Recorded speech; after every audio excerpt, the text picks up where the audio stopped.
Hey y'all, I'm getting into Deuteronomy and I wanted to share this word from Deuteronomy chapter 1 with y'all today. If you haven't ever read of it, or even if you have, maybe you didn't get this out of it. So a little bit of context. Deuteronomy, the setting of it is after 40 years of wandering. This is Moses and the people that he delivered from Egypt, so the Israelites, and they've been wandering looking for the land that God promised them.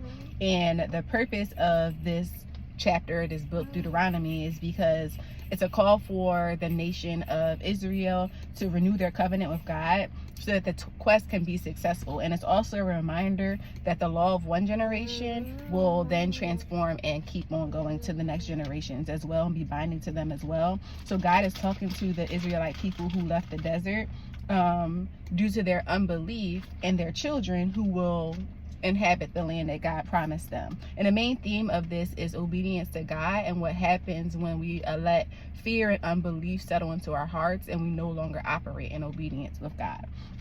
And so Deuteronomy, what happens when it first starts, is basically like a monologue of everything that has happened up until this point. So Moses commands his people to leave Horeb, so that's the land where they currently are, and go into the land that God promised them.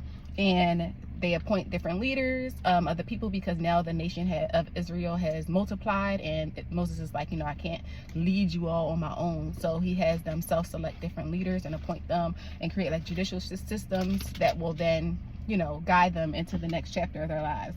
And from this, there's 12 different nations, and they have 12 leaders. So they are like, okay, well, before we go into this land, can we send people out to basically spy on the new land, see what it's looking like before we go in, even though God had already told them that it was time.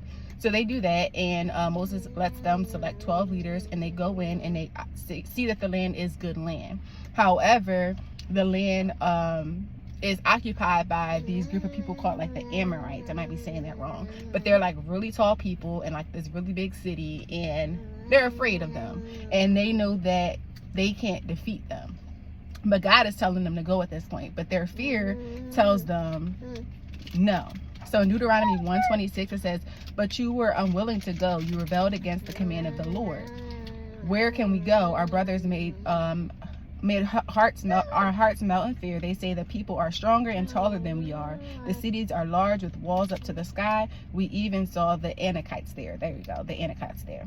And so I look back and I'm like, okay, what are Anakites? These are people that are said to be like 7 or 9 feet tall, like really tall people.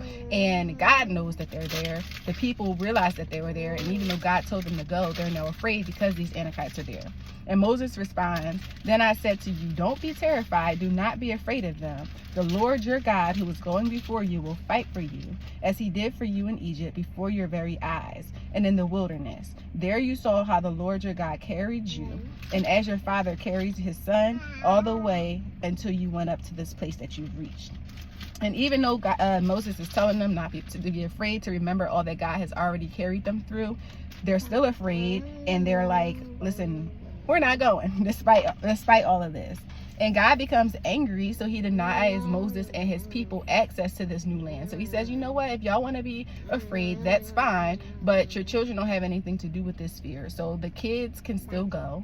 The children, I have prepared a land for them to go to. They can still go and inhabit this land that I once promised your ancestors. But y'all, the ones that are weary, the ones that have no faith, go back to the wilderness that I've just brought you from, in case you forgot, and y'all can go ahead and live there. And the people are basically like, like, if our children can go, we want to go too. So now they're remembering where God has brought them from, and how that they prayed to get out of that season, and now they're like, actually, we'll go ahead and fight. We'll go fight for this new land, because we don't want to go back to where you delivered us from. And at this point, God is like, no.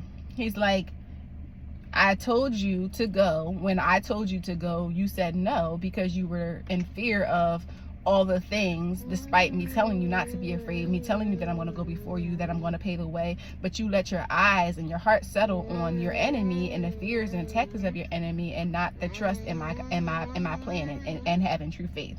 So now you can't go. And if you go and fight them at this point, I'm not going to go with you. You're going to be operating in your own strength, and you're going to lose. And so Moses tells them that. He's like, no, God told you to go back to the Red Sea at this point. Let the children go. And they're like, no, we're going to go fight. We don't want to go back to the Red Sea. We don't want to go back in the wilderness. So we're going to go fight. And God told them that they were going to be defeated. And that's exactly what they were. They were defeated when they went up to go fight at this point, because God had closed that door. And they missed their opportunity for the promised land. And so then they come back after they're defeated, and they get dog walked back on down to reality.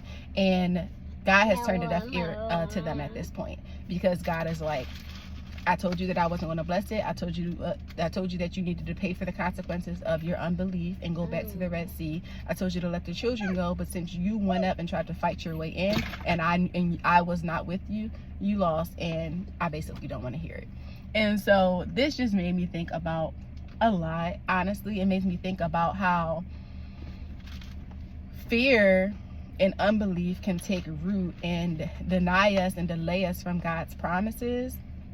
And how ultimately it's not the act of doing something that you know that God told you to do. It's the timing of it that matters just as much, and the posture of your heart when you do it.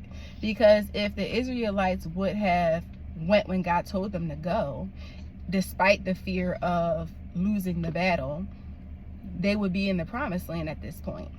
But they let their fear take root of all of the different things that they would have to overcome, and they lost sight of how far God had brought them, and they basically got to a place of comfort.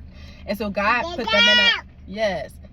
them in an uncomfortable place of, all right, well, if you don't want to go where I'm trying to take you, then go back to where I delivered you from. And at that moment of realization, it was a little bit too late. Okay, we're almost done, Mama. It was a little bit too late, because God said, no, I'm going to have to remind you. So will God have to remind you in this season of how far he's brought you? Or are you going to continue to walk in full faith and assurance, trusting his plan, and not letting fear and unbelief take root in your current season?